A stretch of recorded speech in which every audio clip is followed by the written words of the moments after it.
तो अब हम डिसाइड करेंगे कि कॉलम को कैसे डिज़ाइन करना है। ठीक है, ज़रा देखते हैं इसको भी। ठीक है, तो कॉलम की डिज़ाइन की जब भी बात की जाएगी तो उसमें कंक्रीट की डायमेंशन, मतलब डिज़ाइन करने का क्या मतलब है, हमको ये पता होना चाहिए कि भाई कंक्रीट कितना लगेगा। ठीक है, और हमको ये पता होना चाहिए कि स्टील कितना लगेगा। यही हमने देखा है अभी तक बीम के डिज़ाइन में और स्लैब के डिज़ाइन में।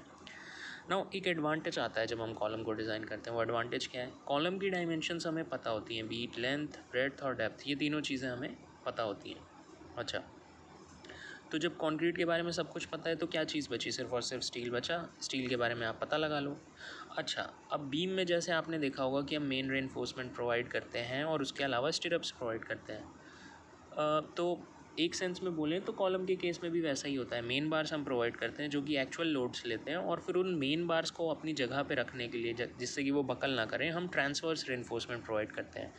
There also we get two options, या तो आप लैटरल टाइज का यूज़ कर लो या हेलिकल रेनफोर्समेंट का यूज़ कर लो।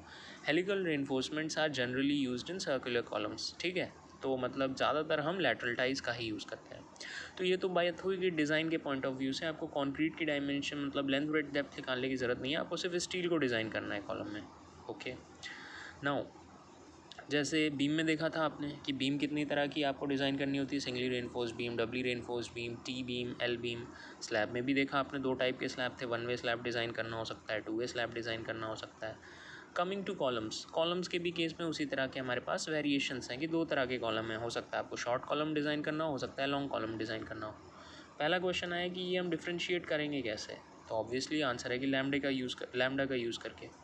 अगर लैम्डा आपका 12 से कम है तो उसको आप क्या बोलोगे? Short column. अगर लैम्डा आपका 12 से ज़्यादा है तो उसको हम क्या कहेंगे? Long column. तो शॉर्ट कॉलम्स और लॉन्ग कॉलम्स की डेफिनेशन हो गई। लैम्डा मात्र से डिसाइड हो जाएगा। लैम्डा लेस देन 12 तो short columns, lambda greater than 12 तो आपके लॉन्ग कॉलम्स हो जाएंगे। ठीक है, अब थोड़ा सा एक ड्रास्टिक केस की भी बात कर लेता हूँ। अगर दोनों लैम्डा एक्स एक्स और वाई वाई 12 से कम है तभी शॉर्ट कॉलम होगा। अगर एक भी लैम्डा एक्स या लैम्डा वाई में से 12 से ज़्यादा हो गया तो लॉन्ग कॉलम। बट जो लैम्डा एक्स एक्स और वाई वाला हिसाब किताब है तब के लिए, जब एक्स एक्स और वाई वाई डायरेक्शन में जो फ्री लेंथ है आपकी, मतलब अनसपोर्टेड लेंथ है, वो सेम ना हो। ठीक है, वो तभी होगा जब कॉलम पे दो बीम जो आ रही है ना साइड से, दोनों बीम अलग अलग डायमेंशन की हैं, तब होगा। वैसे तो ये रेयर केस है, आप सिर्फ इतना ही याद रखो, lambda less than 12 is short column, lambda greater than 12 is long column. अच्छा, सबसे पहले शॉर्ट कॉलम की बात कर लेते हैं। ठीक है, आपको ये देखना पड़ेगा शॉर्ट कॉलम को फर्दर हमको दो टाइप में डिवाइड करना पड़ेगा। किस बेसिस पे? इस बेसिस पे कि कॉलम पे एक्चुअल में लोड लग किस तरह का रहा है। पहला देख लेते हैं क्या हो सकता है। एक केस ये है कि कॉलम पे सिर्फ और सिर्फ एक्शियल लोड लगे। एक्शियल लोड मतलब कि जो लोड होगा वो क्या हो सकता है? सेंट्रॉइड से पास करे, तो सिर्फ और सिर्फ एक्शियल लोड होगा। एक ये भी हो सकता है कि कंस्ट्रक्शन में कुछ दिक्कत हो जाए और वो लोड सेंट्रॉइड से ना पास करके, कॉलम के क्रॉस सेक्शन के सेंट्रॉइड से ना पास करके थोड़ा साइड में लगे, तो ऑब्वियसली उस लोड को आप सेंट्रॉइड पे लाओगे तो एक लोड तो आया ही एक्शियल लोड, लेकिन उसके साथ एक बेंडिंग भी आई। तो मुझे लगता है ये वाला केस ज़्यादा जनरल है, लेकिन ठीक है। मतलब ये दो केसेस हो गए शॉर्ट कॉलम में, या तो लोड सेंट्रॉइड से पास होगा तो एक्सियल लोड लग सकता है, या सेंट्रॉइड से नहीं पास होगा तो एक्सियल लोड के साथ बेंडिंग आ सकती है। ठीक है, अच्छा, अब हम थोड़ा एक्सियल लोड को एक्सप्लोर करते हैं कि इसकी डिज़ाइन में है क्या।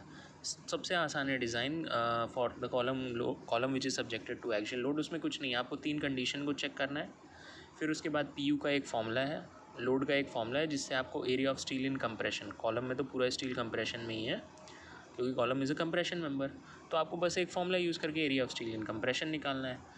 उसके बाद क्या हो जाएगा? उसके बाद आप ट्रांसवर्स रेनफोर्समेंट, यहाँ से मेन स्टील आ गया कॉलम का, और यहाँ से फिर ट्रांसवर्स रेनफोर्समेंट के मेन बार और ट्रांसवर्स रेनफोर्समेंट निकाल दो। मतलब बहुत आसान है, बहुत बेसिक है, और इसको हम जनरली यूज़ भी नहीं करते होंगे मुझे लगता है, क्योंकि कॉलम में कुछ एक्सेंट्रिसिटी तो रह ही जाती होगी जिसकी वजह से बेंडिंग आती होगी, but may be to get the basic idea it's useful. चलो नेक्स्ट आ जाते हैं कि कॉलम जिस पे एक्सियल लोड भी लग रहा है और बेंडिंग भी हो रही है, दैट इज़ हो सकता है एक्सेंट्रिक लोड हो, सेंट्रॉइड से ना पास हो रहा हो, तो उसमें फिर नेक्स्ट क्वेश्चन है, एक्सियल लोड तो ठीक है भाई, लेकिन ये जो बेंडिंग है ये किस तरह की बेंडिंग है? क्या ये यूनी एक्सियल बेंडिंग है या बाई एक्सियल बेंडिंग है? ठीक है, यूनी एक्सियल बेंडिंग मतलब हो सकता है सिर्फ एक्स एक्स एक्सिस के अलॉन्ग। अब ये अगर कोऑर्डिनेट एक्सिस बनाओगे, अगर एक्सेंट्रिसिटी सिर्फ एक्स एक्स के अलॉन्ग है, एक्स एक्सिस पे लाई कर रहा है लोड, तो सिर्फ एक ही डायरेक्शन में हो ना। सिर्फ वाई एक्सिस पे लग रहा है तो एक ही डायरेक्शन में हुई ना। लेकिन अगर इनके बीच में हुई तो इसका एक कंपोनेंट एक्स एक कंपोनेंट वाई, तो ऐसे भी बेंड करेगा ऐसे भी बेंड करेगा, यानी बाई एक्सियल बेंडिंग। तो वही बोल रहे हैं कि बेंडिंग हो भी रही है तो दो केसेस हो सकते हैं, उसमें यूनी एक्सियल बेंडिंग हो रही है कॉलम में या फिर बाई एक्सियल बेंडिंग। अच्छा, यूनी एक्सियल बेंडिंग में कंसेप्ट क्या है? कुछ नहीं। इस तरह की बेंडिंग में आप इंटरैक्शन कर्व का यूज़ करते हो कॉलम को डिज़ाइन करने के लिए, तो यही याद रखना आप ये। क्यों? क्योंकि परफेक्टली एक्सियल लोड वाला तो उतना हम यूज़ नहीं करेंगे, जनरली बेंडिंग वाला यूज़ करेंगे। तो जहाँ पे भी कॉलम में एक्सियल लोड के साथ बेंडिंग आ रही है वहाँ पे हम उसको डिज़ाइन करने के लिए इंटरैक्शन कर्व का यूज़ करेंगे। Let's see what is this interaction curve. X axis Y axis, X axis पे हो जाएगा M U by F C के B D square, Y axis पे हो जाएगा P U by F C के बी डी। तो ये कर्व आया आपका, इस पर एक पॉइंट ले लो, ये कितना हो गया पी बाई एफ सी के। अच्छा, अब कंसेप्ट क्या है आपका? कंसेप्ट ये है कि M U by F C find P U by F C के B D and M U by F C के B D square and for it see P by F C K value from the curve. मतलब सबसे पहले P U by F C के B D निकाल दो। P U मतलब column पे जो लोड आ रहा है आपको वो पता होगा, तो उससे वाई एक्सिस पता चल गई। कॉलम पे जो मोमेंट आ रहा है वो उससे आपको एक्स एक्सिस पता चल गई। तो जब ये दोनों चीज़ पता चल गई तो ये दोनों चीज़ का जो भी पॉइंट ऑफ इंटरसेक्शन होगा वहाँ से पी बाई एफ सी के आ जाएगा। एफ सी के ग्रेड ऑफ कॉन्क्रीट आपको पता ही है, तो वहाँ से फिर परसेंटेज टेंशन स्टील आ जाए, परसेंटेज स्टील आ जाएगा। अब P by F C K की मान लो कोई क्वांटिटी, कोई नंबर आया 10 20 30 कुछ भी, तो एफ सी को मल्टीप्लाई करोगे उससे तो परसेंटेज स्टील आ जाएगा। क्योंकि कंप्रेशन में है इसलिए A S T by B D की बजाय A S C, area of steel in compression by B D into 100, तो यहाँ से एरिया ऑफ स्टील आ जाएगा। एरिया ऑफ स्टील ही तो निकालना था। तो समझ गए आप कितना आसान है ये। अच्छा, तो ये हुई शॉर्ट कॉलम की बात कि एक्सियल लोड है और एक्सियल लोड के साथ बेंडिंग है, तो ऐसे दो केसेस शॉर्ट कॉलम में बनेंगे। और फिर further axial load plus bending में दो केस बनेंगे, यूनी एक्सियल बेंडिंग है या बाई एक्सियल बेंडिंग। तो ये एक्सप्लोर कर लिया शॉर्ट कॉलम को। फिर लॉन्ग कॉलम को देखते हैं हम। लॉन्ग कॉलम में हम सिर्फ एक्सियल लोड वाला केस ले ही नहीं रहे। कायदे से आप देखो तो लॉन्ग कॉलम में भी इस तरह के दो केसेस बनने चाहिए, एक्सियल लोड और एक्सियल लोड प्लस बेंडिंग।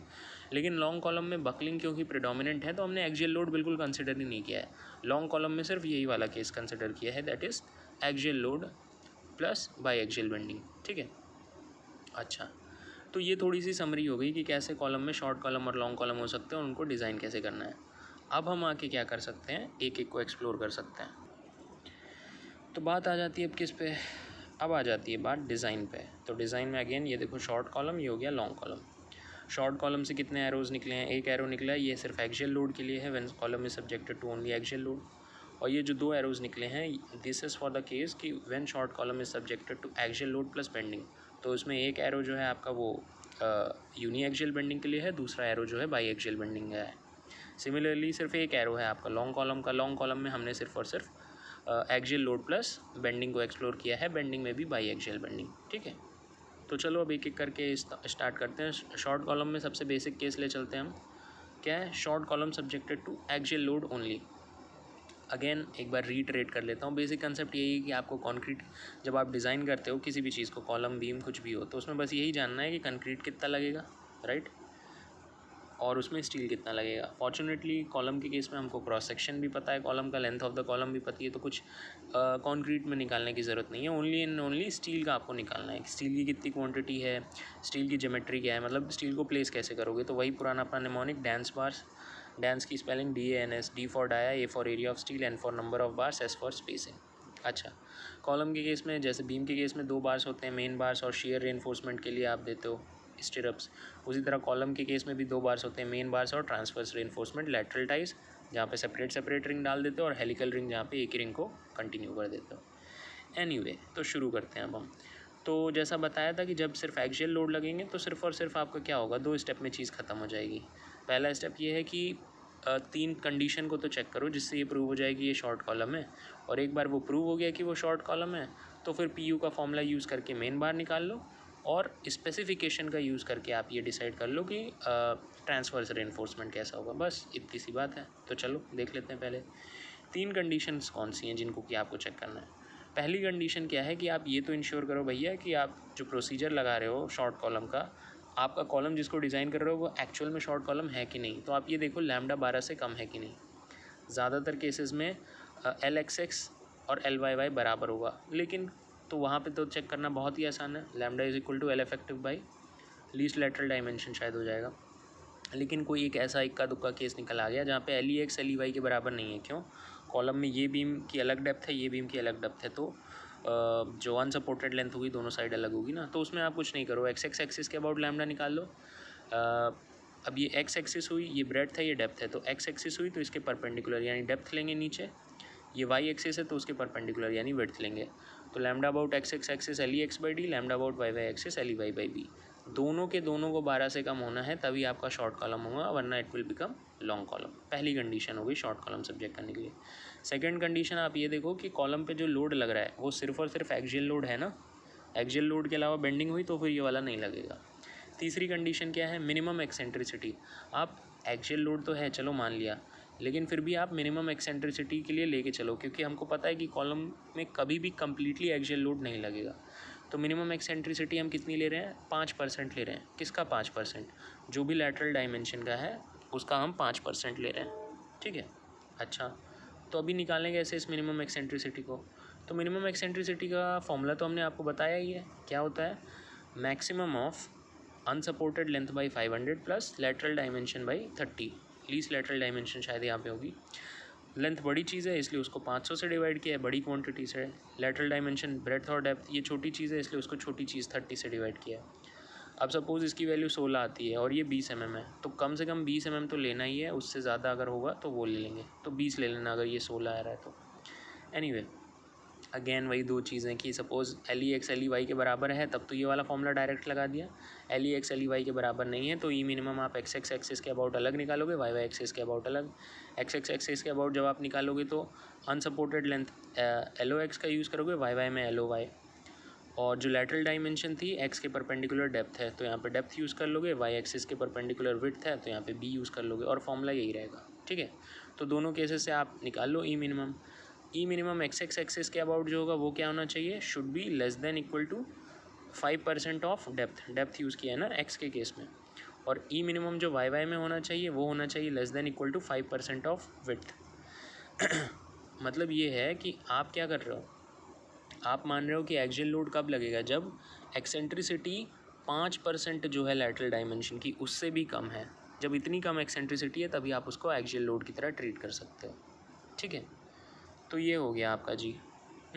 आपने मिनिमम एक्सेंट्रिसिटी निकाल ली और फिर उस एक्सेंट्रिसिटी को चेक कर लिया कि हाँ भाई जो लैटरल डायमेंशन है उसके 5% से कम है, यानी we can actually treat this load as axial load, ठीक है। अच्छा, अब ये LEX कैसे निकलेगा, L effective is equal to K into LOX।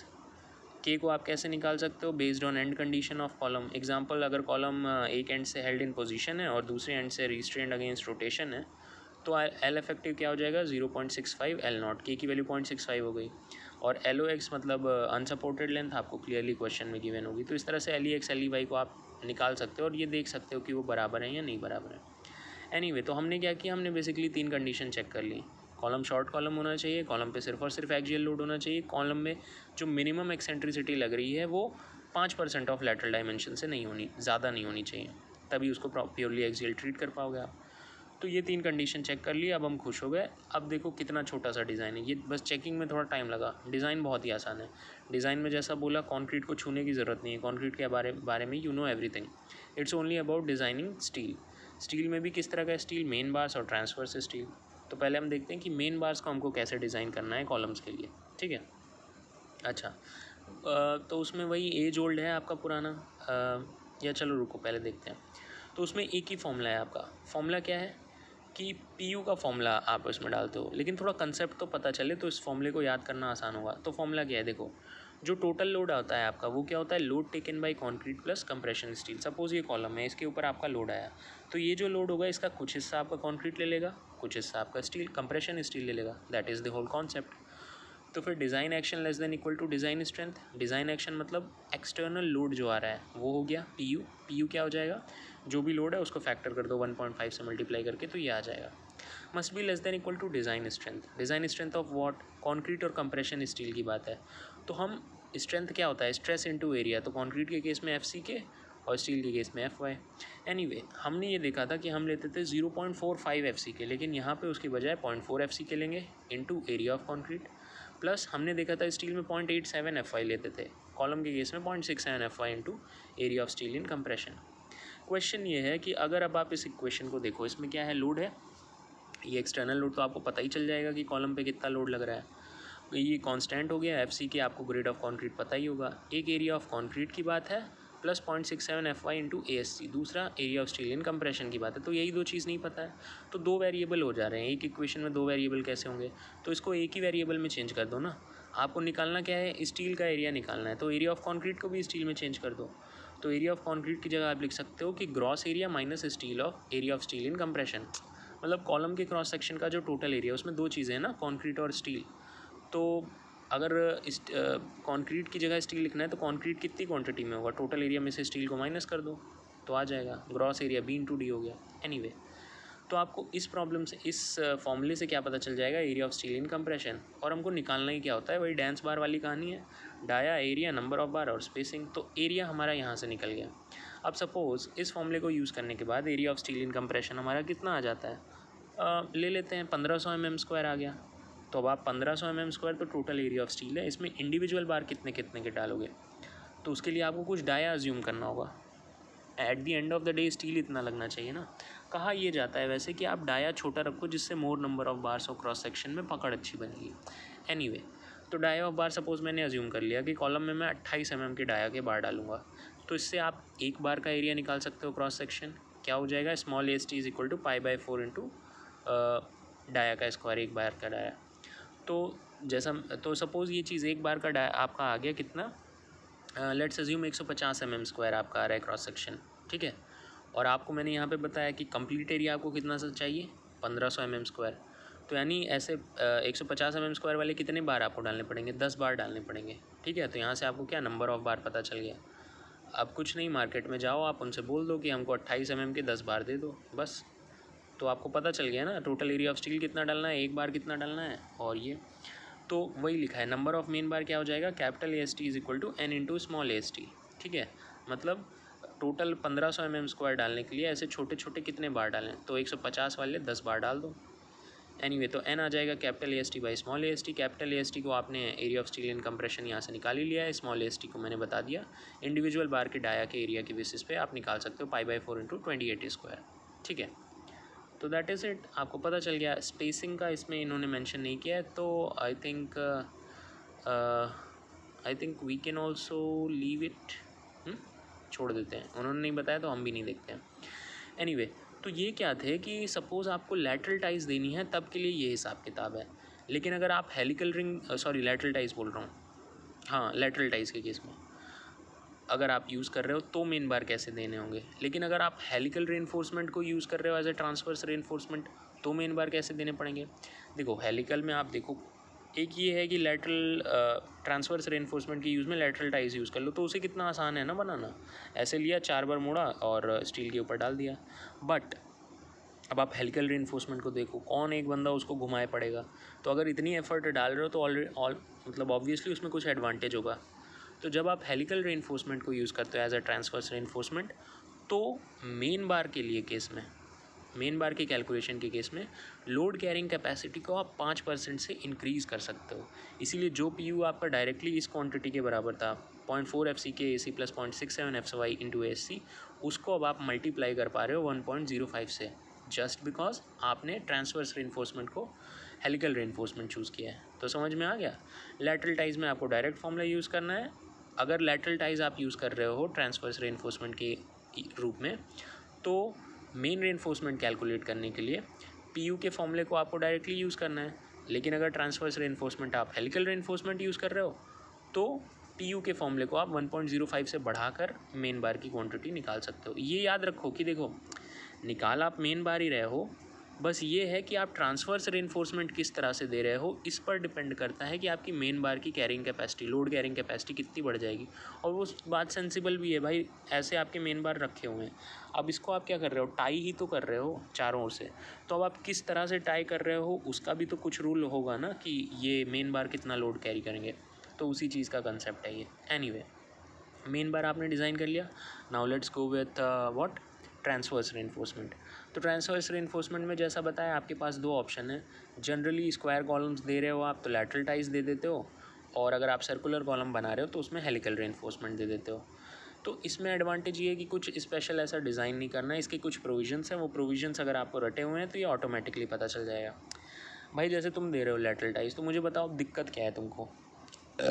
वही है dance bars, dia, area, number और स्पेसिंग, इतनी सी बात है। तो जैसे डाया है, इसका डाया निकालने का क्या कॉन्सेप्ट है, सिमिलरली जो मेन बार है उसके डाया डिवाइडेड बाई 4 या फिर 6 mm, इन दोनों में से जो मैक्सिमम हो। अब मेन बार भी जो है वो अलग अलग डायमेंशन के हो सकते हैं ना। ये मुझसे गलती हो गई कि मैंने यहाँ पे लिखा नहीं है। जहाँ तक मुझे याद है कि जितने भी मेन बार है, सपोज़ क्रॉस सेक्शन में 28 mm का बार है, 20 mm का 22 mm का बार है, 25 mm का बार है, तो उन सारे बार में से जिसका डाया सबसे ज़्यादा मैक्सिमम होगा शायद उसका डाया लेते हैं डिवाइडेड बाई 4 या फिर 6 mm। मतलब ये जो लैटरल टाई होगी इनका मिनिमम डाया कम से कम 6 mm लोगे, और ये वैल्यू अगर उससे ज़्यादा आती है तो आप उससे ज़्यादा भी ले सकते हो। समझ गए? अब ये वैल्यू उससे ज़्यादा कब आएगी? सपोज़ आप 32 mm का बार डाल रहे हो, 32 mm का बार मेन बार था, तो 32 डिवाइडेड बाई 4 8, तो 8 mm का तब ये डलेगा। तो समझ रहे हो, मतलब जो लैटरल टाइज है वो 6 से 8 mm की डलेगी, उससे बड़ी नहीं। डेंस बार्स, अगला क्या है? Area of cross section. तो एरिया ऑफ स्टील, तो इसमें एरिया ऑफ स्टील का तो मतलब है नहीं, ये तो आप ऐसे ही दे रहे हो। निकालना भी चाहोगे तो एक लैटरल टाई का इससे आ जाएगा एरिया, नंबर ऑफ से उससे आ जाएगा। एनीवे अगली चीज़ है नंबर। तो नंबर में कुछ नहीं, नंबर और स्पेसिंग यहाँ पे रिलेटेड होंगी। क्यों? ये total length of the column है, उसमें आपको एक सर्टेन स्पेसिंग पे इन टाइज को बांधते जाना है जिससे मेन बार्स इधर उधर ना जाएं, बस दैट इज़ द कंसेप्ट। तो स्पेसिंग निकाल लो, नंबर अपने आप जानने की कोई ज़रूरत ही नहीं है। स्पेसिंग क्या है उसके लिए भी नॉर्मल सा बस स्पेसिफिकेशन है। 3 चीज़ों को आप कैलकुलेट करो सेपरेटली, उन तीनों में से जो भी मिनिमम हो वही आपकी स्पेसिंग होगी। क्वेश्चन है क्या है वो 3 चीज़ें। पहला ये है कि आप मेन बार लो, उसके डाया को 16 से मल्टीप्लाई करो। क्वेश्चन ये कौन सा मेन बार लूँ मैं? तो आप क्रॉस सेक्शन देखना, सपोज़ उसमें कॉलम में 3 तरह के बार दिए हैं आपने, 28 mm, 22 mm, 25 mm। तो इन तीनों में से जो सबसे छोटे डाया का बार होगा दैट इज़ 22 mm, उसको यहाँ पे रखना, उसको 16 से मल्टीप्लाई करना, एक क्वांटिटी मिल गई।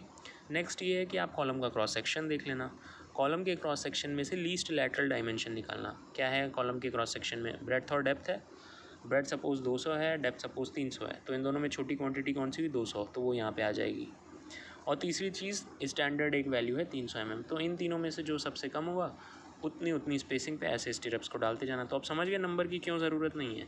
कॉलम है, आपको डाया पता चल गया, सपोज़ 6 mm की आप लैटरल टाइज यूज़ कर रहे हो तो उसको ऐसा मोड़ के स्क्वायर शेप में बना दो, फिर पहली डालो, फिर उसके बाद जो भी मिनिमम स्पेसिंग है लेट्स से 200 mm, तो 200 mm बाद डालते चले जाओ। उसमें नंबर ऑफ बार्स कैलकुलेट करने का क्या मतलब है? समझ गए आगे? अच्छा, इसी तरह हेलिकल रीइंफोर्समेंट को देख लेते हैं। अगेन इसमें भी कंसेप्ट वही है डेंस बार्स का, ठीक है। तो सबसे पहले डाया आ गया, तो यहाँ पे इन्होंने इस टाइप का स्पेसिफिकेशन नहीं दिया लैटरल टाइज का। इन्होंने हेलिकल रीइंफोर्समेंट के लिए सीधे से बोल दिया है कि यार तुम 10 mm का डाया अज्यूम कर लेना बस। एरिया जैसे मैंने बताया, एरिया की कोई बात नहीं है, बस इसको तो घुमाने जाना है ना। तो यहाँ पर बस स्पेसिंग आपको चाहिए होगी। स्पेसिंग को हेलिकल रीइंफोर्समेंट के केस में पिच भी बोला जाता है। तो क्वेश्चन ये है कि इस स्पेसिंग को निकाला कैसे जाए, बस इतनी सी बात है ना। तो देखते हैं कैसे निकाला जाएगा। पिच निकालना यानी हेलिकल रीइंफोर्समेंट के केस में स्पेसिंग निकालने के लिए आपके पास ये फॉर्मूला है। थोड़ा सा एक्सप्लोर करते हैं इस फॉर्मूले को क्या है। तो अब देखो ये जो भी क्वांटिटी है, पहली चीज़ डायमेंशन लेस है, दूसरा भी रेशियो है तो डायमेंशन लेस है, इसमें से 1 माइनस किया है तो ये भी डायमेंशन लेस है। तो मतलब some dimension less quantity this into this should be less than equal to another. अच्छा अब देखते हैं कि ये क्या है। 0.36 multiplied by FCK/FY that is concrete by steel into gross area by concrete का area AG/AC-1 should be less than equal to VH/VC volume of helical reinforcement divided by volume of core. ठीक है। अच्छा अब देख लेते हैं इसमें जो भी अननोन है 0.36 FCK/FY, इसकी तो कोई चिंता हमको करनी नहीं है। ये AG/AC/VH/VC क्या है इसको देख लेते हैं। AG हो गया साहब आपका gross area of cross section, AC क्या हो गया? Core area. तो एक कोर का एरिया है, एक ग्रॉस एरिया है। VC क्या हो गया? कोर का वॉल्यूम हो गया। VH क्या हो गया? Volume of helical reinforcement in 1 metre length of column. ये चारों चीज़ें समझ में आ गई। तो भाई इसमें पिच कहाँ है यार? तो ये जो VH है ना, इसी के फॉर्मूले में पिच आ जाएगा, बस उसी पिच को आपको निकाल लेना है। मतलब VC, AG, AC ये सारी क्वांटिटी पता होगी, FCK/FY पता होगा, VH के फॉर्मूले में जो पिच आती है वो पिच यहाँ से निकल जाएगी। ठीक है।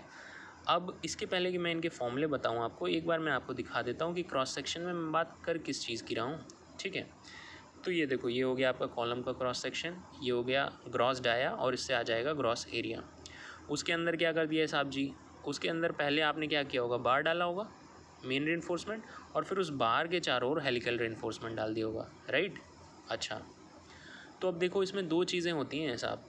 ये जो हेलिकल रीइंफोर्समेंट आपने डाला है, एक तो ये हेलिकल रीइंफोर्समेंट खुद कितने डाया का है उसका क्रॉस सेक्शन देखो, तो आप 10 mm 8 mm 10 mm का होगा ये रिंग, सॉरी इस हेलिकल रीइंफोर्समेंट का डाया।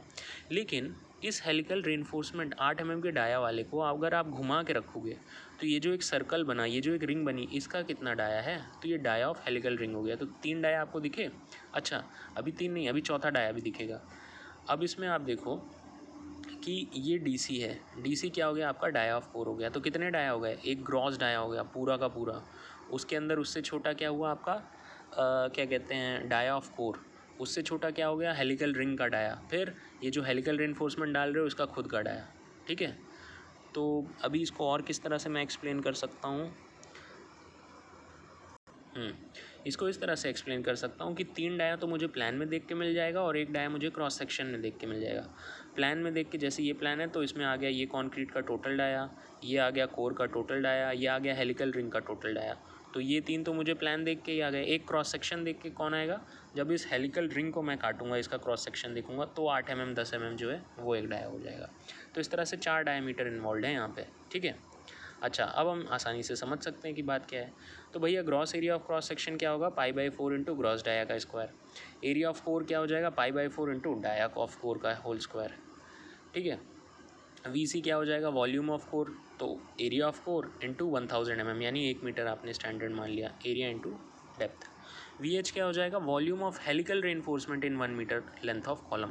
कि ये ऐसे घूम रहा है ना हेलिकल रेनफोर्समेंट, तो ये जो ऐसे घूम रहा है, अगर मैं कॉलम की 1 मीटर की लेंथ लूँ तो हेलिकल रेनफोर्समेंट का कितना वॉल्यूम रहा, वहाँ पे भी वही है, area of cross section into length.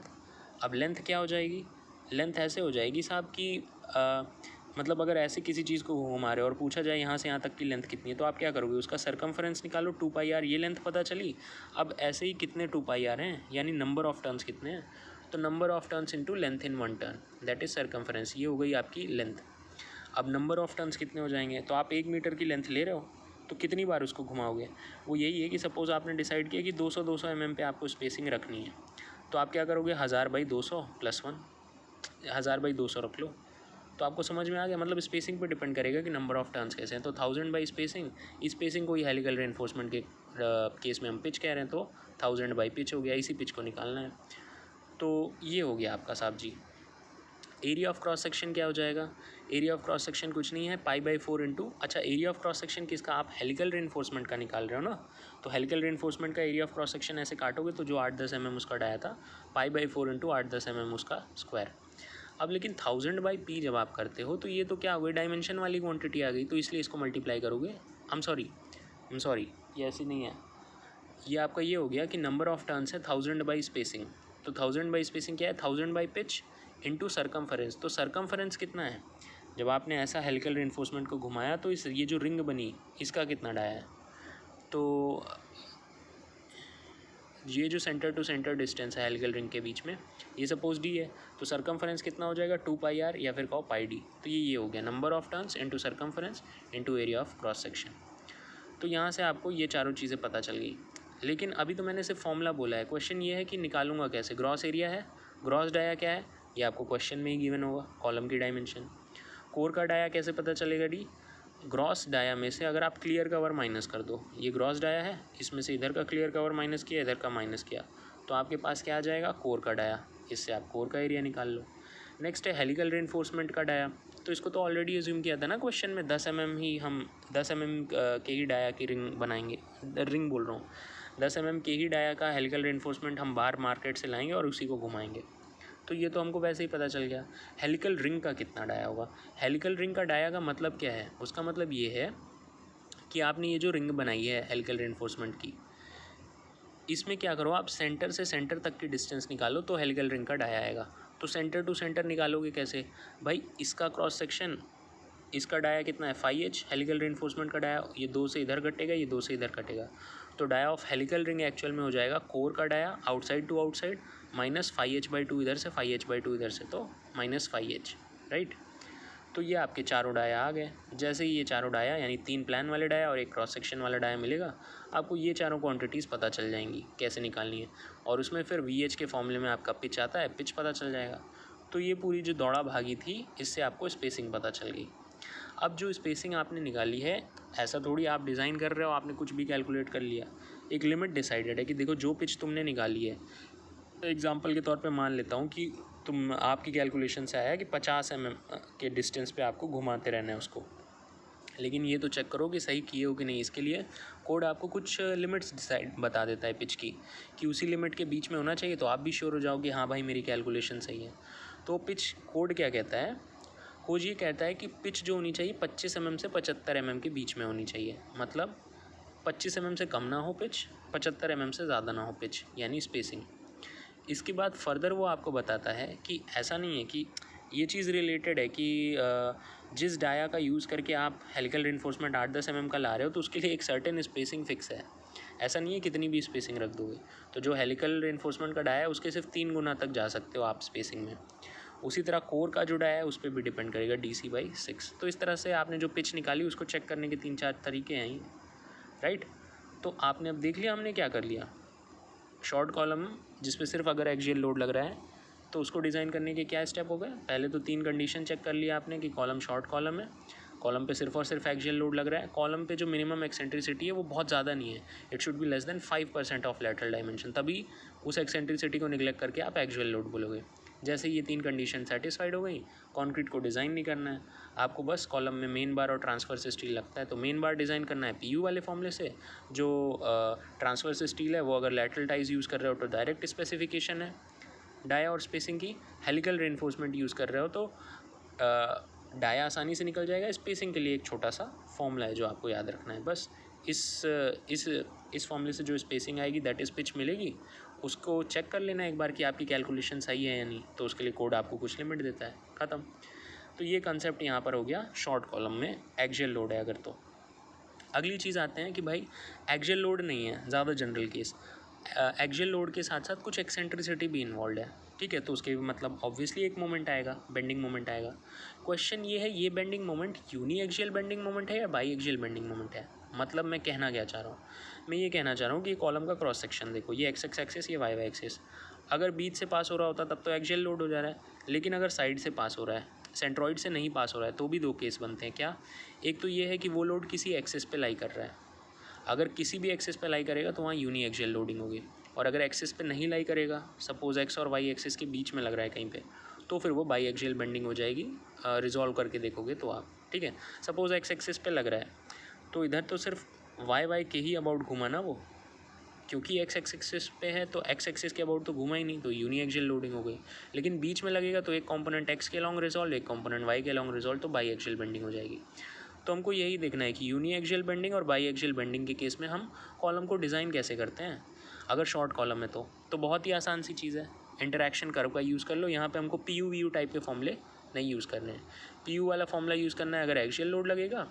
और अगर मोमेंट आ रहा है चाहे यूनी एक्सियल चाहे बाई एक्सियल हो, तो उसके केस में आप क्या यूज़ करोगे, इंटरैक्शन कर्व को यूज़ करोगे। Will see. तो एक्सप्लोर करते हैं यूनी एक्सियल मोमेंट जब लग रहा हो शॉर्ट कॉलम पे, तो उसको डिज़ाइन कैसे करना है, इंटरैक्शन कर्व का यूज़ करना है। Will see how we have to design. अच्छा, तो आ जाते हैं इस पर। अभी ये है कि हमें पता तो हो कि यार करना कैसे है इसको डिज़ाइन, मतलब गिवन क्या क्या है हमारे पास, ठीक है। अच्छा, इंटरैक्शन कर्व भी 2 तरह के होते हैं, एक इंटरैक्शन कर्व होता है यूनी एक्सियल बेंडिंग के लिए, एक इंटरैक्शन कर्व होता है बाई एक्सियल बेंडिंग के लिए। क्योंकि यहाँ पे यूनी एक्सियल बेंडिंग हो रही है, we will use interaction curve for uni axial bending. Easy था, कुछ खास नहीं था। तो जो यहाँ पे हमको गिवन क्या होगा, पता क्या होगा कि कॉलम की डायमेंशन पता होंगी, लेंथ क्या है, ब्रेड्थ क्या है, डेप्थ क्या है, कॉलम पे लोड क्या आ रहा है, कॉलम पे मोमेंट क्या आ रहा है। यूनी एक्सियल मोमेंट है तो एक ही मोमेंट आ रहा होगा। कॉलम की एंड कंडीशन पता होगी जिससे कि आप L इफेक्टिव निकाल सको। एंड कंडीशन पता होगी तो K निकालोगे, L effective is equal to K into L naught. अच्छा, क्या है हमारे पास 4 स्टेप्स हैं। क्या क्या करेंगे हम सबसे पहले स्टेप में इंटरैक्शन कर्व खोलेंगे SP16 में, ठीक है। फिर उस इंटरैक्शन कर्व का यूज़ करके जो रिलेशन है PU/FC के BD और MU/FC के BD स्क्वायर में, उन दोनों का यूज़ करके हम P/FCK की वैल्यू निकालेंगे। फिर P/FCK की वैल्यू का यूज़ करके area of steel in compression निकालेंगे। अब मेन रेनफोर्समेंट के बारे में आपको पता चल गया, ट्रांसवर्स रेनफोर्समेंट के बारे में जैसे पहले आपने देखा था वैसे देख लेंगे। तो आपको ओवरऑल आइडिया लग गया। अब हम जाते हैं थोड़ा डेप्थ में। तो कॉलम के बारे में अब आपको यहाँ से पता चल गया कि जब डायमेंशन पता चल गई, लेंथ ब्रेड्थ डेप्थ पता चल गई, तो कंक्रीट की क्वांटिटी निकालने का तो अब कोई मतलब है नहीं, पता ही चल गया भाई। इतनी लेंथ का आप रखो अपना शटरिंग, इतनी विड्थ का रखो, इतनी डेप्थ का रखो, उसमें कंक्रीट तोड़े तो इतना ही लगेगा कंक्रीट। स्टील पता करना है साहब जी, तो स्टील के लिए क्या है, interaction curve for uni axial bending. सबसे पहले देखो तो वो कर्व कहाँ पे है, ऐसा थोड़ी हवा में झूल रहा है, खोजना पड़ेगा ना। तो क्या करना पड़ेगा उसके लिए, आप SP16 किताब खरीदो। फिर उसमें अब क्या है, इंटरेक्शन कर्व्स ढेर सारे हैं। तो ये कैसे पता चलेगा कि उस बुक में जो बना हुआ है वो आपके प्रॉब्लम से रिलेटेड है? तो उसके लिए क्या करना पड़ेगा, आपको अपनी प्रॉब्लम का कोई डेटा यूज़ करना पड़ेगा और उस डेटा से रिलेटेड जो कर्व होगा वही कर्व आप चूज़ करोगे। तो कौन सा डेटा है जो आपको आपकी प्रॉब्लम से मिलेगा? एक मिलेगा D' की वैल्यू और दूसरी FY की वैल्यू, ठीक है। तो D' आप निकाल लो और दूसरा आपको ग्रेड ऑफ स्टील तो पता ही होगा, D आपकी टोटल डेप्थ हो जाएगी, D' I am not so sure about, इसको पता कर लेंगे। D तो टोटल डेप्थ हो जाएगी क्रॉस सेक्शन में, तो D' और ग्रेड ऑफ स्टील निकाल लो। अब देखो इससे क्या है, आपको एक कनेक्शन मिल गया कि आपके प्रॉब्लम और जो कर्व्स दिए हैं SP16 उसमें से कौन सा आपको चूज़ करना है। एनीवे ये हो गया। तो इसके करस्पॉन्डिंग आप SP16 की टेबल को पलटोगे तो उसके करस्पॉन्डिंग आपको एक इंटरेक्शन कर्व मिल जाएगा। अब आपको पता चल गया मेरे को भाई इसी को देखना है। क्वेश्चन ये इंटरेक्शन कर्व होता क्या है यार, ये तो बता दो। तो देखो इंटरेक्शन कर्व आपका कर्व होता है लोड और मोमेंट के बीच में, मोटी मैं बात करूँ तो, ठीक है। लोड हो गया PU, मोमेंट हो गया MU। टेक्निकली ऐसा नहीं है, इसके साथ भी एडिशनल चीज़ें, क्या PU/FC के BD और MU/FC के BD स्क्वायर के बीच में होता है। ये देखो कुछ इस टाइप का कर्व होगा, जैसे जैसे x बढ़ेगा वैसे वैसे पहले बढ़ेगा y और फिर बाद में एक हाई पॉइंट पे पहुंच के फिर घटने लगेगा। इसका मतलब क्या हुआ कि जैसे जैसे हम मोमेंट को बढ़ा रहे हैं, शुरू में लोड बढ़ता जा रहा है, फिर मैक्सिमम पॉइंट पे पहुंचेगा, फिर उसके बाद क्या होगा, मतलब उल्टा मैं बता दिया। देखो जैसे जैसे आप लोड बढ़ाओगे वैसे वैसे क्या है, मोमेंट बढ़ता जाएगा। एक पॉइंट तक मोमेंट बढ़ेगा, उसके बाद अगर लोड को फर्दर इंक्रीज़ करोगे तो मोमेंट घट जाएगा। ये कंसेप्ट है इस कर्व का। तो एनीवे आपको पता है लोड और मोमेंट की वैल्यू आपको दी हुई है, ग्रेड ऑफ स्टील पता है, क्रॉस सेक्शन डायमेंशन पता है, तो PU/FC के BD भी निकल जाएगा और MU/FC के BD स्क्वायर भी मिल जाएगा। तो लेट्स से PU/FC के BD की वैल्यू A थी, 20-30 कुछ मान लो। उसी तरह MU/FC के BD स्क्वायर की वैल्यू कुछ 20 कुछ है 40-50 B। तो अब क्या है, इसको एक्सटेंड करो, इसको एक्सटेंड करो, जहाँ पे ये दोनों चीज़ें मिलेंगी वो आपका हो जाएगा P/FC के, राइट। तो आपने क्या कर लिया, इंटरेक्शन कर्व से P/FC की वैल्यू निकाल ली। मान लो कि ये कुछ x है, मान लो P/FC सपोज 100 है वैल्यू। तो अब क्या है, P क्या होता है, परसेंटेज ऑफ स्टील। बीम के केस में हम परसेंटेज ऑफ टेंशन स्टील पढ़ते आए थे, कॉलम कंप्रेशन मेंबर है तो परसेंटेज ऑफ कंप्रेशन स्टील हो जाएगा। वहाँ AST/BD × 100, यहाँ ASC/BD × 100। तो P की वैल्यू आपको लेट्स से 100 पता ही है, क्रॉस सेक्शन पता ही है, तो area of steel in compression आ गया। मतलब मेन रेनफोर्समेंट निकाल लिया भाई हमने डायरेक्ट इंटरेक्शन कर्व से। ट्रांसवर्स रेनफोर्समेंट को कैसे डिज़ाइन करें, तो जैसे एक्सियल कॉलम के केस में आपने देखा था, लैटरल टाइज जहाँ पर होगी तो वहाँ पर डाया के लिए आपके पास फॉर्मूला है और स्पेसिंग के लिए आपके पास फॉर्मूला है, मतलब दोनों स्पेसिफिकेशन है, उसका यूज़ करके लैटरल टाइज आप बना लेते हो। हेलिकल रेनफोर्समेंट की बात करोगे तो वहाँ डाया को जैसे 10 mm तक अज्यूम कर लिया। स्पेसिंग के लिए वहाँ पर आपके पास फॉर्मूला है 0.5 FCK/FY in bracket AG/AC -1 into must be less than equal to VH/VC। See this is the power of semen retention. एक बार पढ़ा और वो याद हो गया।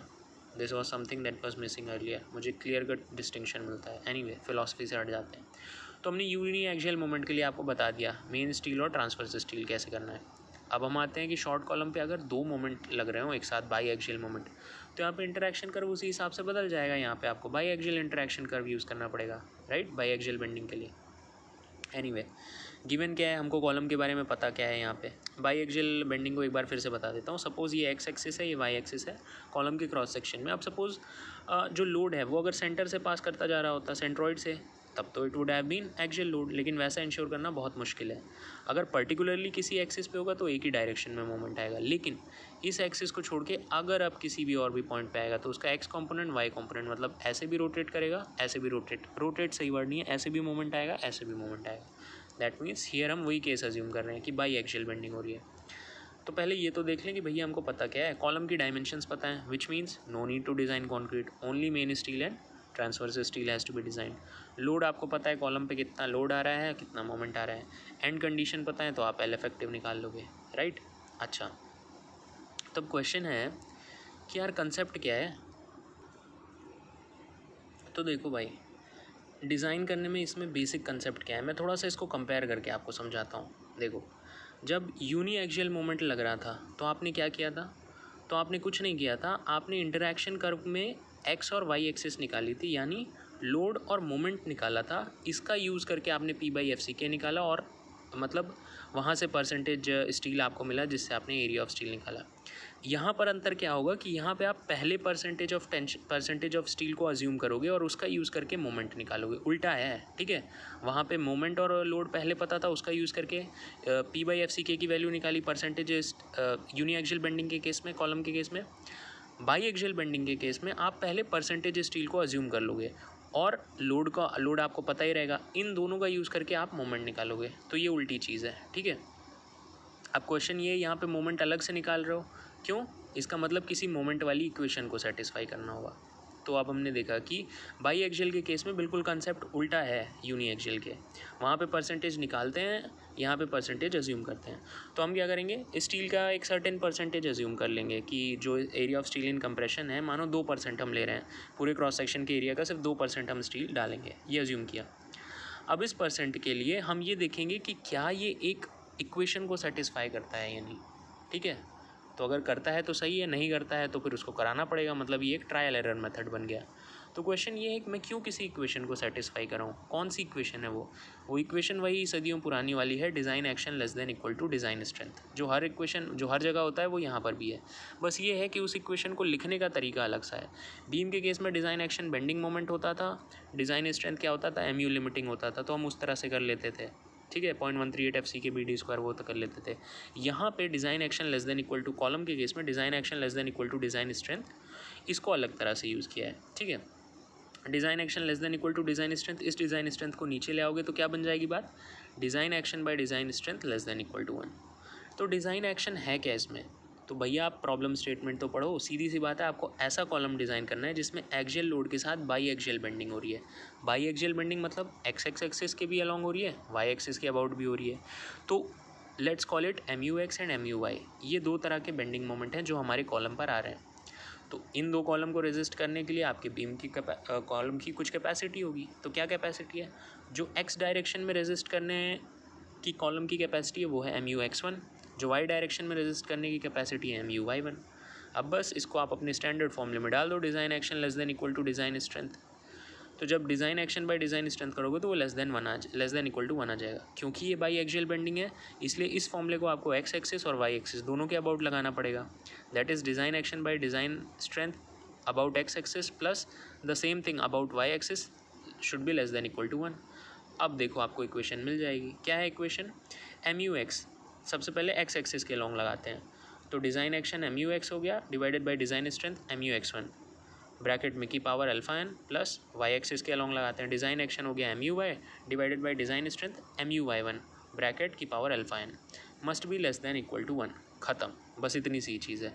इसी इक्वेशन को सेटिस्फाई करा दो, तो अब आपको इनडायरेक्टली पता होगा कि इस इक्वेशन को सेटिस्फाई कराने का क्या मतलब है, कि मेरा कॉन्क्रीट बेंडिंग को ले लेगा, मतलब वो फेल नहीं होगा, दैट इज़ इट। और इस इक्वेशन से जो आपको एरिया ऑफ स्टील निकलता है that will be your area of steel. समझ में आ गया।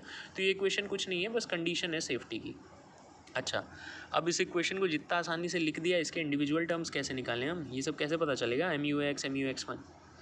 तो मैं सबसे पहले आपको बताता हूँ कि डिज़ाइन एक्शन मुझे कैसे मिलेंगे, ठीक है, MUX और MUY की वैल्यू कैसे मिलेगी। तो लॉन्ग कॉलम के भी केस में MUX MY इसी तरह से निकलेगा जैसे मैं अभी बताने वाला हूँ, ठीक है। अच्छा, तो देखो एक्स एक्सिस के अबाउट जो मोमेंट आ रहा है एक्सटर्नल लोड की वजह से MUX, और बाई एक्सियल बेंडिंग है तो वाई एक्सिस के अबाउट भी आ रहा होगा MUY। उनका कहना ये है कि साहब जी मोमेंट हम क्वेश्चन में कितना भी दें, आप उससे मत छटपटाना, ठीक है। एक सर्टेन मिनिमम मोमेंट है, उसके लिए आप अपने कॉलम को डिज़ाइन ही करना। जैसे आप ये बोलते हो ना, कॉलम में कंसेप्ट क्या होता है कि कॉलम को आपको एक सर्टेन मिनिमम एक्सेंट्रिसिटी के लिए डिज़ाइन करना है, ठीक है। ई मिनिमम जैसे कितना होता था, ई मिनिमम XX है, तो मैक्सिमम ऑफ XX है तो LOX, और XX के परपेंडिकुलर होता है D, तो maximum of LOX by 500 plus D by 30 plus या फिर 20 mm। मतलब ये क्वांटिटी अगर 16 mm भी आ गई तो इसका मतलब ये थोड़ी है कि आप 16 mm की एक्सेंट्रिसिटी के लिए डिज़ाइन करोगे, मिनिमम आप 20 mm की एक्सेंट्रिसिटी के लिए तो कॉलम को डिज़ाइन करोगे ही। तो जब आपने एक्सेंट्रिसिटी की मिनिमम वैल्यू फिक्स कर दी है कि 20 mm की एक्सेंट्रिसिटी तो होनी चाहिए, तो इस एक्सेंट्रिसिटी को अगर मैं लोड से मल्टीप्लाई करूँ, ई minimum XX into PU factored load, तो आपको लगता नहीं कि मैं इनडायरेक्टली ये बोल रहा हूँ कि मुझे एक सर्टेन मिनिमम मोमेंट के लिए कॉलम को डिज़ाइन करना है।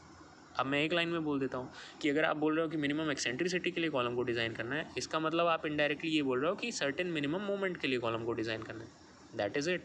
तो अब यही चीज़ है कि आप क्या करोगे, एक मोमेंट आपको कॉलम में एक मोमेंट आपको क्वेश्चन में गिवन होगा कि कॉलम के ऊपर हमारा इतना मोमेंट आ रहा है, आपको बस ये चेक करना है कि मिनिमम एक्सेंट्रिसिटी यानी मिनिमम मोमेंट जिसके लिए मुझे कॉलम को डिज़ाइन करना है, क्या वो गिवन मोमेंट से ज़्यादा है या कम है। सपोज़ गिवन मोमेंट हमको 100 दिया हुआ है, मिनिमम एक्सेंट्रिसिटी के बेसिस पे मिनिमम मोमेंट आ रहा है कितना, 200। 100 और 200 हो गए, तो आपका गिवन मोमेंट तो मिनिमम एक्सेंट्रिसिटी यानी मिनिमम मोमेंट से कम है ना, तो उसके केस में आप मिनिमम मोमेंट के लिए डिज़ाइन कर देना 200 kilo newton metre. Now in case ऐसा होता है कि क्या कहते हैं, आपका गिवन मोमेंट जो है उसकी वैल्यू 300 है और मिनिमम जिसके लिए डिज़ाइन करना है वो 200 है। तो आपका जब गिवन मोमेंट ही ज़्यादा है मिनिमम इससे, तो आप इसके लिए करो। बेसिकली क्या है, हम एक्सट्रीम केस के लिए जाएंगे। गिवन मोमेंट और मिनिमम मोमेंट जिसके लिए कॉलम को डिज़ाइन करना है, इन दोनों में से जो भी ज़्यादा होगा उसके लिए हम कॉलम को डिज़ाइन कर देंगे, सेफ़ रहेगा। बस इतनी सी कंसेप्ट है। अब ये है, फिर से एक बार मैं थोड़ा सा बता देता हूँ। बाई एक्सियल बेंडिंग है तो एक्स एक्स और वाई वाई एक्सिस के अलोंग आपको अलग अलग मोमेंट दिया होगा एक्सटर्नल लोड के कारण, M U X M U Y. आप क्या करिए, दोनों डायरेक्शन में सेपरेटली एक्स एक्स और वाई वाई एक्सिस के अलोंग मिनिमम मोमेंट निकालिए जिसके लिए कॉलम को डिज़ाइन करना है। वो मिनिमम मोमेंट कैसे मिलेगा, मिनिमम एक्सेंट्रिसिटी से। Load into distance that is P U into E minimum X. तो ई मिनिमम एक्स की वैल्यू कैसे निकल जाएगी, unsupported length L O X by 500, X है तो एक्स के परपेंडिकुलर होता है डी, तो least lateral dimension D by 30 ले लिया या 20 mm। यहाँ से मिनिमम एक्सेंट्रिसिटी आई, इसको लोड से मल्टीप्लाई किया तो मिनिमम मोमेंट आया। इस मोमेंट को गिवन मोमेंट जो क्वेश्चन में एक्सटर्नल लोड के कारण उससे कंपेयर कर लिया, जो भी दोनों में से ज़्यादा है उसके लिए आप डिज़ाइन कर दोगे। ऐसा एक्स एक्सिस के लिए किया, एग्जैक्टली ऐसा ही वाई वाई के लिए कर देना। एक्सटर्नल लोड के कारण एम यू वाई और मिनिमम मोमेंट जिसके लिए डिज़ाइन करना है वो कैसे मिलेगा, P U into E minimum in Y Y direction. वो क्या हो जाएगा, मैक्सिमम ऑफ वाई वाई है तो L O Y by 500, Y Y के परपेंडिकुलर होती है विड्थ, तो विड्थ बाई 30 और 20 mm, ख़त्म। तो आपने एक्स एक्स और वाई वाई एक्सिस के अलोंग ये निकाल लिया कि किस मोमेंट के लिए हमको करना है। तो यहाँ से क्या पता चल गया आपको, एम यू एक्स और एम यू वाई पता चल गए। ठीक है साहब जी, लेकिन अभी भी एम यू एक्स वन और एम यू वाई वन तो नहीं पता, जो कि डिज़ाइन स्ट्रेंथ है हमारे कॉलम की। वो कैसे पता चलेगा, तो देखो यहाँ पर आपका यूज़ आता है इंटरैक्शन कर्व का, राइट। तो ये अब आप अंतर देख लो कि जब यूनी एक्सियल बेंडिंग हो रही थी कॉलम के केस में, शॉर्ट कॉलम के केस में, तो हमने परसेंटेज स्टील को, तब हमने इंटरैक्शन कर्व का यूज़ किया था पी यू और एम यू की वैल्यू का इस्तेमाल करते हुए परसेंटेज ऑफ कंप्रेशन स्टील निकालने के लिए। लेकिन जब बाई एक्सियल बेंडिंग होने लगी तो हम सेम इंटरैक्शन कर्व का यूज़ किस लिए कर रहे हैं, एम यू एक्स वन और एम यू वाई वन निकालने के लिए, मतलब कॉलम की design strength in resisting these by axial moments, इसको निकालने में। इसीलिए हमको, अब जब आपको मोमेंट निकालना है, डिज़ाइन स्ट्रेंथ निकालनी है, तो यानी आपको पी पता होना चाहिए ना, इसीलिए आपने पी की वैल्यू अज्यूम कर ली बस। ठीक है, तो अब देखते हैं एक example, M U X one जो कि यूनी एक्सियल मैक्सिमम कैपेसिटी है कॉलम की, ठीक है, when there is no moment about Y Y axis. तो इसकी वैल्यू निकालते हैं। तो ये बहुत ही आसान है यार। सबसे पहले क्या, इंटरैक्शन कर्व का यूज़ करोगे, तो पहले ये तो देख लो कौन सा इंटरैक्शन कर्व आपको यूज़ करना है। तो उसके लिए वही है, आपकी प्रॉब्लम में जो भी डी डैश बाई डी की वैल्यू है उसको कैलकुलेट करो, ग्रेड ऑफ स्टील उसको पता करो, इसके बेसिस पे जब आप SP16 पलटोगे तो एक इंटरैक्शन कर्व मिल जाएगा। स्टेप 2 क्या हो जाएगा, अब आप यहाँ पर देखो, ये कर्व आ गया आपके सामने। आपको लोड पता है कॉलम पे कितना आ रहा है, आपको ये पता है मोमेंट कितना आ रहा है, लेकिन ये वो वाला मोमेंट नहीं है, उसको तो हम ऑलरेडी डिज़ाइन एक्शन में यूज़ कर रहे हैं, हम इसको डिज़ाइन स्ट्रेंथ निकालने के लिए करेंगे। एनीवे, लोड पता है तो P U by F C के बी डी पता चल गया। परसेंटेज स्टील आपने ऑलरेडी 2% अज्यूम किया हुआ है कॉलम में, ठीक है, कि इतना ही परसेंटेज हम स्टील देंगे। तो let's say P U by F C के बी डी की वैल्यू 10 आ गई, तो ये पॉइंट आपको मिल गया। पी बाई एफ सी की वैल्यू से 20 है, तो ये पॉइंट मिल गया। इन दोनों को मिलाओ और इससे परपेंडिकुलर ड्रॉ करो, तो एक तरह से सपोज यहाँ पे 30 आ गई, तो ये 30 वैल्यू हो गई M U by F C के बी डी स्क्वायर की। यहाँ से एम यू की वैल्यू निकाल लो, ख़त्म। तो आपने क्या किया, ये एक्स एक्स एक्सिस के अलॉन्ग निकाल लिया, इसी तरह आप वाई वाई एक्सिस के अलॉन्ग निकाल लो। अंतर क्या होगा, अंतर ये होगा कि जब आप एक्स एक्स एक्सिस के अलॉन्ग निकाल रहे हो तो इंटरैक्शन कर्व आपको मिलेगा डी डैश बाई डी और एफ वाई की वैल्यू से, लेकिन जब आप वाई वाई के अलॉन्ग निकाल रहे हो तो D dash by V B, यानी एक्स के परपेंडिकुलर क्या होती है, डेप्थ होती है, इसलिए डी डैश बाई डी की वैल्यू के अबाउट निकाला। जब वाई वाई एक्सिस के लिए निकाल रहे हो तो वाई के परपेंडिकुलर होता है क्या, वाई एक्सिस के परपेंडिकुलर होता है बी, तो डी डैश बाई बी और एफ वाई की वैल्यू के लिए इंटरैक्शन कर्व निकालोगे। और फिर तो वही एक बार इंटरैक्शन कर्व मिला तो P U by F C के बी डी की वैल्यू और P by F C K की वैल्यू मिली, इसके करस्पॉन्डिंग यहाँ पर एक पॉइंट मिला से 30 40 x1, यहाँ से एम यू की वैल्यू आ गई, राइट।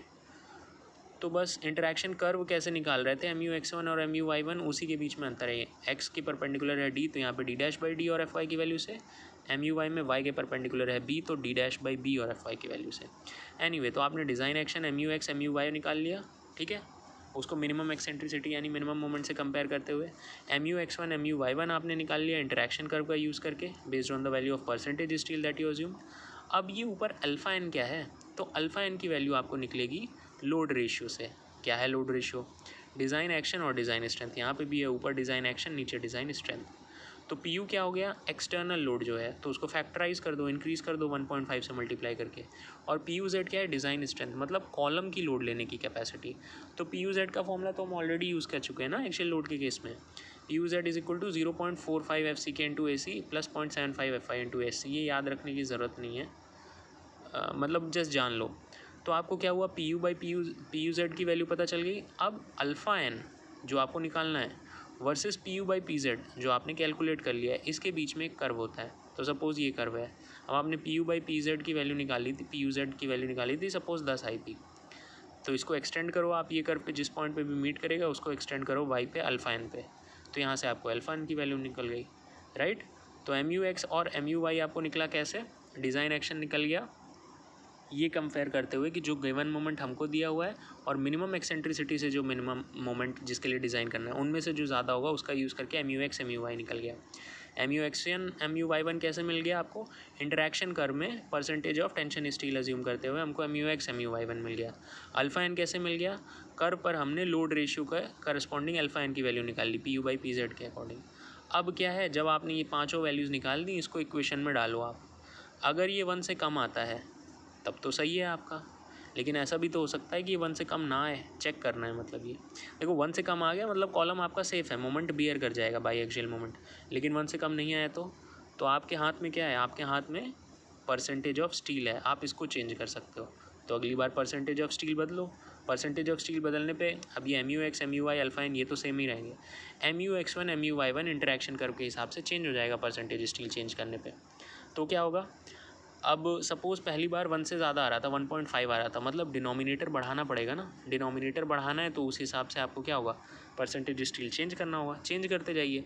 जिस परसेंटेज स्टील के करस्पॉन्डिंग ये 1 से कम आ गया, मतलब अगर इतना सरिया कॉलम में डाल दिया जाए तो वो दोनों बाई एक्सियल मोमेंट को ले लेगा। दैट इज़ इट, इतना ही कंसेप्ट है, राइट। अच्छा, अब सपोज़ आपको ये पता चल गया जी कि 2% डाला था जब हमने अज्यूम किया तो 1 से कम नहीं आया, फिर हमने 2.5% बढ़ाया तो हो सकता है 1 से कम आ गया। इसका मतलब 2.5% का स्टील जब कॉलम के क्रॉस सेक्शन में हमने डाला तो वो सेफ है। अब क्या हुआ, इनडायरेक्टली आपको ये पता चल गया ना परसेंटेज ऑफ स्टील, किस परसेंटेज ऑफ स्टील के लिए कॉलम लोड ले लेगा। तो बस परसेंटेज स्टील पता चल गया, तो A S C by B D into 100, A S C की वैल्यू यहाँ से निकाल लीजिए। मतलब मेन रेनफोर्समेंट जी आपको पता चल गया। अगली चीज़ क्या है, ट्रांसवर्स रेनफोर्समेंट, उसका वही पुराना वाला हिसाब किताब है। ट्रांसवर्स रेनफोर्समेंट में अगर आप स्क्वायर कॉलम रेक्टेंगुलर कॉलम है तो लैटरल टाइज यूज़ कर लो, उसके लिए डाया और स्पेसिंग के स्पेसिफिकेशन है डायरेक्ट वहाँ से। हेलिकल रेनफोर्समेंट है तो डाया अज्यूम कर लो 10 mm, स्पेसिंग के लिए वही पुराना फॉर्मूला 0.5 एफ सी के by F Y into A G by A C -1, sorry into A C by A G होगा क्योंकि 1 माइनस कर रहे हैं ना, तो ऊपर छोटी क्वांटिटी होनी चाहिए, ए C by A G -1 into क्या हो जाएगा, must be less than equal to V H by V C. तो वहाँ से वी एच के करस्पॉन्डिंग आपको स्पेसिंग मिल जाएगी, राइट। तो ये हो गया। अब देखो ये बाई एक्सियल के लिए ऐसा आपको डुअल टाइप का मिलता है, राइट। इसको बोलते हैं बाई एक्सियल इंटरेक्शन कर्व। कैसे, एक्सियल लोड तो वही है, एक ही एक्सियल लोड लगना है कॉलम पे, इसलिए वाई एक्सिस कॉमन है। लेकिन इस एक्सियल लोड के कारण आपका एक्स एक्सिस के अबाउट एक मोमेंट आ रहा है तो M U X by F C के B D square, Y axis के अबाउट तो M U Y by F C के B D square. Biaxial bending है ना तो 2 मोमेंट यह है, तो सेम वाई एक्सिस के लिए 2 एक्स एक्सिस आ गई आपकी। अब जब एक्स एक्सिस कंसिडर करते हो आप तो उसके परपेंडिकुलर होता है डेप्थ, तो डी डैश बाई डी और एफ वाई की करस्पॉन्डिंग है ये। जब आप वाई एक्सिस कंसिडर करते हो तो उसके परपेंडिकुलर होता है विड्थ, तो डी डैश बाई बी और एफ वाई के करस्पॉन्डिंग ये कर्व आ गया, राइट। तो ये जी ख़त्म हो गया। तो यहाँ पे अभी तक आपने क्या देखा है जी, शॉर्ट कॉलम में जब सिर्फ एक्सियल लोड हो तो कैसे पी यू के फॉर्मूले से हो जाएगा कॉलम डिज़ाइन, मतलब area of steel in compression मिल जाएगा मेन स्टील। जब यूनी एक्सियल मोमेंट लग रहा, मतलब जब ये यहाँ तो सिर्फ एक्सियल मोमेंट लग रहा था, मोमेंट नहीं लग रहा था, तो आपने पी यू फॉर्मूले का यूज़ कर लिया। जब एक्सियल लोड के साथ मोमेंट लगने लगे तो फर्दर दो केस आए, यूनी एक्सियल मोमेंट लग रहा है या बाई एक्सियल। दोनों में उल्टा प्रोसीजर है। अगर यूनी एक्सियल मोमेंट है तो आप इंटरैक्शन कर्व का यूज़ करके परसेंटेज टेंशन स्टील निकालोगे, परसेंटेज कंप्रेशन स्टील। लेकिन अगर बाई एक्सियल मोमेंट है तो उसी इंटरैक्शन कर्व का यूज़ करके आप परसेंटेज कंप्रेशन स्टील को निकालोगे नहीं, बल्कि उसकी वैल्यू को अज्यूम करोगे और आप मोमेंट निकालोगे कि डिज़ाइन स्ट्रेंथ कितनी है, डिज़ाइन मतलब मोमेंट रेजिस्टिंग कैपेसिटी कितनी है कॉलम की, राइट। तो बस इस तरह से आपका शॉर्ट कॉलम के तीनों केसेस ख़त्म हो गए, एक एक्सियल लोड वाला, एक एक्सियल लोड विथ मोमेंट वाला, उसमें फर्दर दो केसेस यूनी एक्सियल मोमेंट और बाई एक्सियल मोमेंट। अब बचा सिर्फ और सिर्फ लॉन्ग कॉलम। तो लॉन्ग कॉलम का भी डिज़ाइन देख लेते हैं। इसमें क्या होगा मैक्सिमम, देखो लॉन्ग कॉलम का डिज़ाइन काफ़ी कुछ मिलता हुआ है, बोला जाए एक तरह से शॉर्ट कॉलम में जो बाई एक्सियल बेंडिंग है उससे। लॉन्ग कॉलम की बाई एक्सियल बेंडिंग है तो शॉर्ट कॉलम की जो बाई एक्सियल बेंडिंग है, कुछ तो रिलेशन होगा ना दोनों में, तो वही है। अच्छा, तो अंतर कहाँ पे आ रहा है, बिल्कुल एग्जैक्टली तो सेम होगा नहीं, तो वो दोनों एक ही जैसे हैं, लॉन्ग कॉलम शॉर्ट कॉलम, दोनों में बाई एक्सियल बेंडिंग के केस में मतलब एक ही जैसा प्रोसीजर है, सिर्फ एक छोटा सा डिफरेंस आता है। क्या है वो छोटा सा डिफरेंस, देखो आपके जो लॉन्ग कॉलम्स हैं ऑटोमेटिकली उनमें बकल करने की टेंडेंसी ज़्यादा है, तो उस बकलिंग को कैसे इनकॉर्पोरेट किया जाए जो कि शॉर्ट कॉलम में नहीं हो रही थी, उस बकलिंग को इनकॉर्पोरेट करने के लिए हम एडिशनल मोमेंट्स यूज़ कर लेते हैं, ठीक है। अब ये एडिशनल मोमेंट यार रखोगे कहाँ पे तुम, तो भाई जैसे आपने शॉर्ट कॉलम में बाई एक्सियल बेंडिंग के लिए एक कंडीशन देखी थी ना सेफ्टी की, design action by design strength less than equal to 1, इसको एक्स एक्सिस और वाई एक्सिस में सेपरेटली लगाया था। एग्जैक्टली उसी जगह पर आप क्या करोगे, न्यूमरेटर में ऐड कर दोगे इन एडिशनल मोमेंट को। क्वेश्चन ये न्यूमरेटर में क्यों ऐड किया, डिनोमिनेटर में क्यों नहीं, तो भाई शॉर्ट कॉलम और लॉन्ग कॉलम जो है, जब लॉन्ग कॉलम पे एक दिक्कत ये भी आ रही है कि it is much more susceptible to buckling. तो यानी इसको कैसे बताया जाए, यानी वो कॉलम ज़्यादा वीक है ना, लॉन्ग कॉलम ज़्यादा वीक हो गए क्योंकि वो बकल करते हैं आसानी से। तो अगर वो वीक हो गए तो डिज़ाइन स्ट्रेंथ थोड़ी बढ़ाओगे आप, डिज़ाइन एक्शन बढ़ाओगे ना, कॉलम पे जो लोड आ रहा है उसको बढ़ाओगे, इसीलिए एडिशनल मोमेंट आप न्यूमरेटर में ऐड कर देते हो, ठीक है। तो बिल्कुल एग्जैक्टली वही वाला प्रोसीजर है, बाकी सब इसमें एग्जैक्टली सेम होगा। जो नई चीज़ आई है लॉन्ग कॉलम में वो एडिशनल मोमेंट है, तो एडिशनल मोमेंट का कैलकुलेशन बदल जाएगा। लेकिन इतना दौड़ा भागी हम नहीं करते, हम तमीज़ से चलते हैं शुरू से कि क्या करना है कैसे करना है, ठीक है। तो आओ यार, कॉलम में क्या है, सबसे पहले कॉलम की डायमेंशन, ये तो हमको गिवन ही होगी, लेंथ ब्रेड्थ डेप्थ, यानी कंक्रीट की क्वांटिटी निकालनी नहीं है। कॉलम पे कितना लोड आ रहा है जी, पी और एम एक्स, ये भी हमको पता है। कॉलम की एंड कंडीशन पता है तो एल इफेक्टिव निकल जाएगा। बाई एक्सियल बेंडिंग जैसा एग्जैक्ट प्रोसीजर है कि यहाँ पर भी आप क्या करोगे, सबसे पहले long column which is subjected two by axial bending, इसके केस में आप परसेंटेज ऑफ स्टील को अज्यूम कर लो से 2%, ठीक है। अब क्या है, इस परसेंटेज स्टील से आप area of steel in compression निकाल लोगे। कब, सिर्फ तभी निकाल पाओगे जब ये कंडीशन ऑफ सेफ्टी सेटिस्फाई हो, ठीक है, तभी आप निकाल पाओगे। तो मतलब ये क्या है कि आपने suppose percentage of steel 2% assume किया, उसके करस्पॉन्डिंग ये इक्वेशन सेटिस्फाई हो गई, तो बस दैट्स इट, परसेंटेज स्टील पता चल गया, इससे area of steel in compression ASC/BD से निकाल लो। लेकिन सपोज ये सेटिस्फाई नहीं हुई, ये लेस देन इक्वल टू 1 नहीं आया, तो फिर परसेंटेज स्टील को बदल दो, तब तक बदलते जाओ तब तक ये लेस देन इक्वल टू 1 नहीं आ जाता, ओके।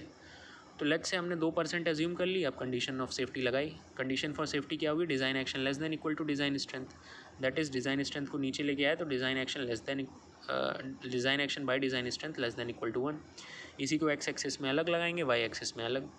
तो शॉर्ट कॉलम में बाई एक्सियल बेंडिंग के केस में MUX/MUX1 से काम हो जाता था, लेकिन ये है लॉन्ग कॉलम, तो यहाँ पर क्या होगा, बकलिंग भी हो सकती है, एडिशनल मोमेंट आएगा, तो इसलिए न्यूमरेटर में क्या होगा, MUX प्लस MAX, ये जो एडिशनल मोमेंट आ रहा है एक्स एक्सेस के लॉन्ग, ये ले लिया, divided by design strength MUX1 whole की पावर अल्फा n, प्लस अब इसको वाई एक्सिस में लगाते हैं, MUY प्लस एडिशनल मोमेंट कर दो MAY in Y direction divided by MUYN again whole की power alpha n less than equal to 1।